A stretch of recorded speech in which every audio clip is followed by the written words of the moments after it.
Hey there, and welcome to today's Explainer. I am absolutely thrilled to have you here because today we are going to break down a really fascinating piece of gamified internet trivia. We're going to look at the mechanics, the psychology, and the intense difficulty escalation of the rapid-fire Quiz Yeti 50 Flag Challenge. If you've ever found yourself glued to one of these high-speed geographic tests, you know they're incredibly addictive. But, how are they actually structured to keep us so hooked? What separates a casual guesser from a true geography master?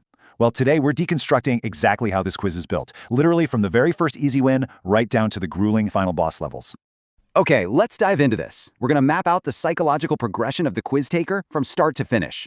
We'll start with the rules of the game, then move into the warm-up flags, tackle flags that trick people, brace ourselves for the toughest flags, and finally, face the expert-only challenge. So Section 1, the rules of the game, setting the stage for the rapid-fire test. To kick things off, let's talk about the number 50. That is a massive volume of data points. The participant is subjected to 50 different flags in a single, uninterrupted sitting. It's an absolute marathon of mental endurance. Just processing 50 images back-to-back requires an intense amount of focus. But, of course, there's a catch. And that catch is the number 5. We immediately have to contrast that massive volume of 50 flags with this tiny, incredibly stressful number. You are only allowed 5 seconds to guess each one.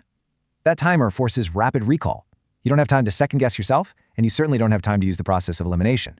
You either know it instantly, or you don't. No in between. And this sets up a relentless loop that participants repeat 50 times. Step 1, you see the flag. Step 2, the 5-second timer immediately starts ticking down. Step 3, you lock in your answer. Over and over and over again. This builds our baseline understanding of the quiz's mechanics. It's a rhythmic, almost hypnotic cycle designed to just keep your eyes completely glued to the action. Moving right along to Section 2, the warm-up flags, building false confidence. So the host starts with what they call easier-to-start flags, really just to hook you in. We've got India, Canada, Japan, Brazil, France, China, the UK, Germany, and South Korea. These are massive, globally recognized nations with iconic flags. You probably know them without even thinking. In fact, the source host specifically calls out South Korea as one that, quote, most people get correct. It's a breezy, positive start designed entirely to build your momentum. And the rapid-fire pacing continues right into this next batch. Australia, Mexico, Russia, Sweden, Turkey, Egypt, South Africa, Thailand, Malaysia, and Pakistan. These are mid-tier correct answers, but they're still fairly well known. And to keep you engaged, the host peppers the section with highly encouraging remarks. Things like, great job, impressive if you got it right, and excellent. You're feeling good. The timer really doesn't feel so scary yet. Let's see how this builds our final warm-up tier. Just think about the sheer volume of questions thrown at you before the real difficulty spike even begins. We have Bangladesh, Ukraine, Netherlands, Switzerland, Belgium, Greece, Argentina, Zimbabwe, and Peru. And notice, I'm keeping the spelling exactly true to the source material here, with Peru and Netherlands presented exactly as they were in the original quiz. By this point, you've answered over 20 questions. You are fully invested. Which brings us to Section 3, flags that trick people, the difficulty spikes. Now, what's really interesting about this part of the challenge is this exact quote from the host. This one tricks a lot of people. The source host repeatedly uses this exact phrase to flag intentional stumbling blocks. It's a verbal cue to the audience that, hey, if you get it wrong, you aren't alone, but it also elevates the stakes. You now have to actively dodge the tricks. Let's break down this specific group of countries that earned that trickster label: Italy, Norway, Saudi Arabia, Indonesia, and Mongolia. Ask yourself, why might these specific designs cause hesitation under a strict 5-second timer? Maybe it's because Italy looks a bit like Mexico or Ireland if you miss the crest. Or maybe Indonesia gets confused with Monaco or Poland. Under normal, relaxed circumstances, you'd figure it out for sure. But that ticking clock, it forces cognitive friction. And that leads us to Section 4, the toughest flags, separating novices from veterans.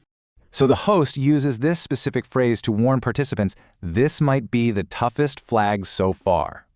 This is a clear, undeniable signal that your geographic reflexes are about to be severely tested.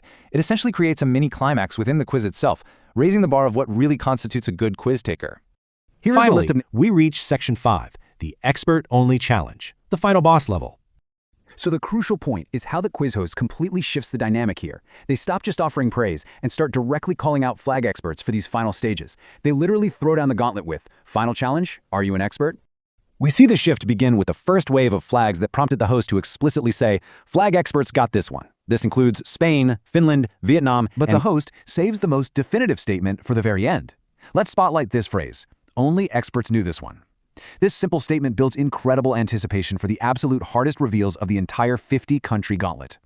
According to the source, the official kickoff to this brutal final challenge is Singapore. It is presented as the actual gateway to elite tier. Next up is Qatar. Now, this is presented as an elite-level stumper. The host actually tells the viewer right here that there is, quote, no more time to think. You are purely running on instinct at this stage of the game. And then we have Bhutan. This is presented as one of the ultimate final bosses of the quiz, firmly cementing its status in the only experts knew this one category. The intricate dragon design, that unique color split. It is a fantastic, punishing challenge for the end of the quiz. To finish out the 50-question marathon, the host rapidly fires off a final group of straggler countries: Iran, Algeria, Nepal with its uniquely non-rectangular shape, Denmark, and Portugal. This rapid succession rounds out the grueling gauntlet right before the Challenge Complete banner finally flashes. As we wrap up this explainer, I really want to leave you with a provocative thought to chew on. Does a 5-second timer measure true geographic knowledge or just rapid recall reflexes? The way this quiz is structured, starting easy, building that false confidence, and slowly turning up the heat until it demands split-second expert recognition, it reveals so much about how gamified trivia pushes our brains to the absolute limit. I really hope you found this structural breakdown as fascinating as I did. Thanks so much for joining me on this explainer, and I will catch you on the next one.